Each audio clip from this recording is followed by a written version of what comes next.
Pitiful, man. You all right? I couldn't sleep last night. My mind was racing all night long. Even when I was sleeping, I was dreaming about it. What?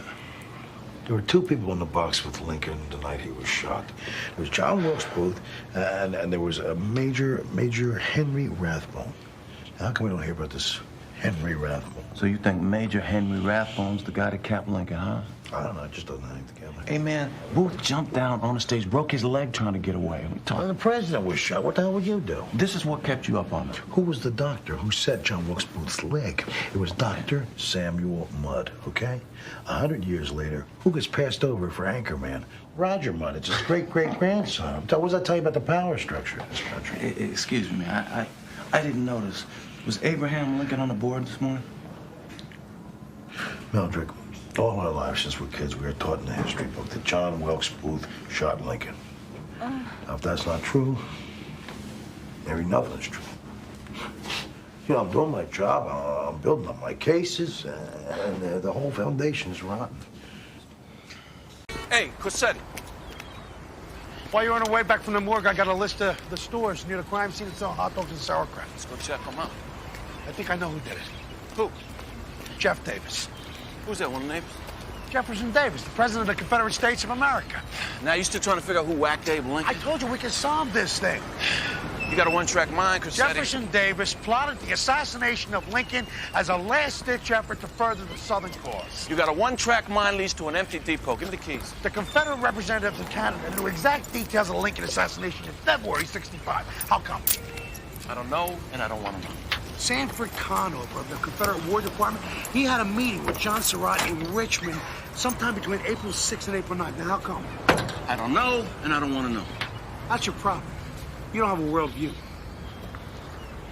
I do have a worldview. If you had a worldview, you would see that by solving the mystery behind this one little conspiracy, it could tell us something about the entire human condition. Everything man does is a conspiracy. You have been reading too many book excerpts. There is life beyond homicide, Meldrick.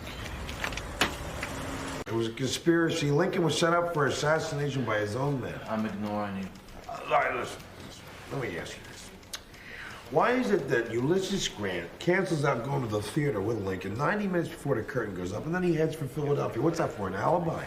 Maybe there was a better play in Philadelphia. Hey, Milton, who's better, Jordan or Pippen? Mo Greenberg, Warriors 56. Who do you think gives the orders to someone like Ulysses Grant? It's the Secretary of War, a man named Edwin Stanton. Edwin Stanton. Now, Lincoln's regular bodyguard, a guy named Major Eckhart, he is replaced at the very last minute by some drunk D.C. cop named John Parker. Now, who orders this change? The Secretary of War, Edwin Stanton. Now, the telegraph system goes out in D.C. right as soon as Lincoln is shot. So there's no communiques going out. Nobody knows anything. Lincoln is shot, and nobody across the world knows. It's a blackout. Turns out Stanton is responsible for the security of the telegraph system. Edwin Stanton, Secretary of War, the same guy. And what's the PC on this stand? He wants to be president, right? Maybe he's got a thing for Mrs. Lincoln. Don't encourage. What if John Wilkes Booth didn't die at the Garrett farm? What if he escaped? Hey, Bayless. The body is taken into D.C. under the blanket of darkness.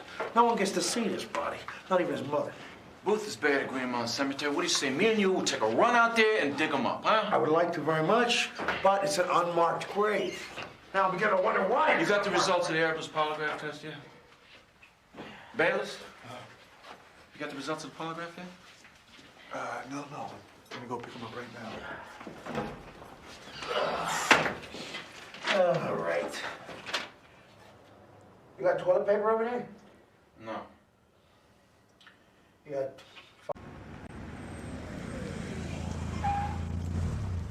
What are you doing? This is not the Chinese embassy. This is a Chinese restaurant. What are you doing? Would you get back in the car? What are you doing? Oh, look at this. I can't believe I'm here. Where?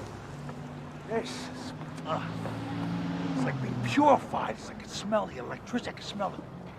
It smells like a storm is coming on. It smells like rain is coming. It smells like history. It smells like Chinese food. Would you get in the car, please?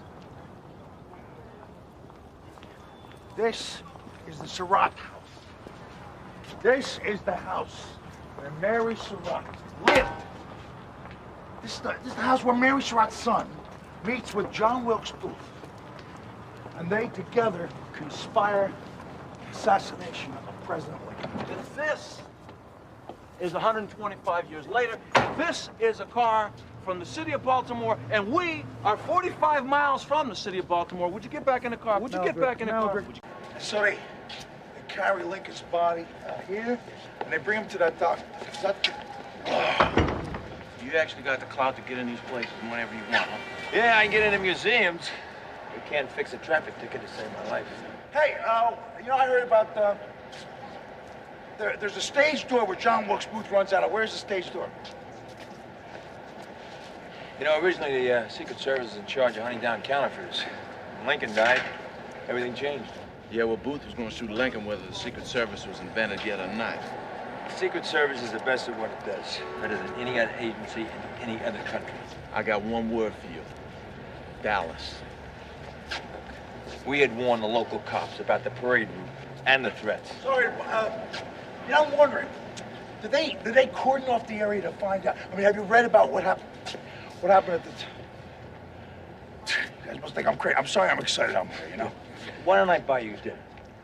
Take over the White House mess. Nah, we got to get back. What are you talking about? I'm hungry. I'd like to go to the White House. Yeah, take advantage of being out of Baltimore. What's that supposed to mean? Washington's a beautiful city. Washington has the highest capita murder rate in the country. Well, Baltimore leads the country in cancer deaths. We got the National Aquarium. We got the Kennedy Center, Lincoln Memorial, Smithsonian, And we got the Orioles. we have the Redskins. I rest my case. Gentlemen, why? Yours is a good city. Yours is a good city. Let's call a truce. Detective Lewis, in Baltimore, murder is wrong, the bad guys get punished. But none of the prevailing rules of law and decency pertain to Washington. Stakes are too high. Well, if I can just quote the man who got shot in that building right there. It's supposed to be of, by, and for the people. Not for some of the people. The myth of being a Secret Service agent is that we die for the people, but we don't. If we take a bullet, it's for the institution. No politician's worth my life. If I'm gonna die, it's for my country, not for those bastards. You know, Grzinski, you're more full of crap than a stadium toilet. Wong was flat out murdered. Somebody put a bag over his head, somebody shot him in the back of the head, and somebody held him down while they did it. Now, if you don't see the wrong in that, maybe you're dying for the wrong country.